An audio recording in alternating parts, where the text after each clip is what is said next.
সরকারের চেয়েও মানুষ গুরুত্বপূর্ণ, সেই মানুষের জন্য নিঃস্বার্থভাবে কাজ করার আহ্বান জানালেন প্রধান উপদেষ্টা ডক্টর মোহাম্মদ ইউনূস।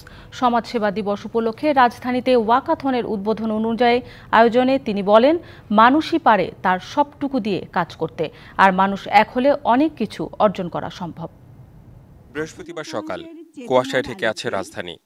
মানিক মিয়া এভিনিউতে জাতীয় সমাজসেবা দিবস উপলক্ষে সমাজ কল্যাণ মন্ত্রণালয়ের ওয়াকাথন নিয়ে সাজ রব অনুষ্ঠান উদ্বোধন করেন প্রধান উপদেষ্টা। উদ্বোধন আয়োজনে দেশকে এগিয়ে নেওয়ার প্রত্যয় ব্যক্ত করেন অন্য বক্তারা। দেশের সাধারণ মানুষকে সবার আগে গুরুত্ব দেওয়ার আহ্বান জানান শান্তিতে নোবেলজয়ী অন্তর্বর্তী সরকারের প্রধান উপদেষ্টা। আমাদের যে শক্তি আছে, ব্যক্তির যে শক্তি আছে, সেই শক্তির কাছে সরকারের শক্তি নস্যি, মোটেই তুলনা করা যায় না।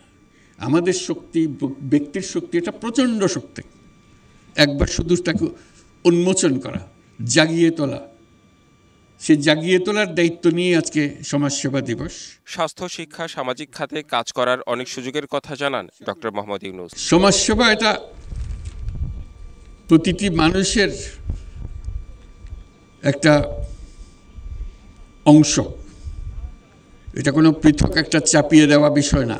নানা বর্ণের বেলুন আর শান্তির প্রতীক পায়রা উড়িয়ে উদ্বোধন করা হয় ওয়াকাথনের। Redwan Ahmed, DBC news, Dhaka.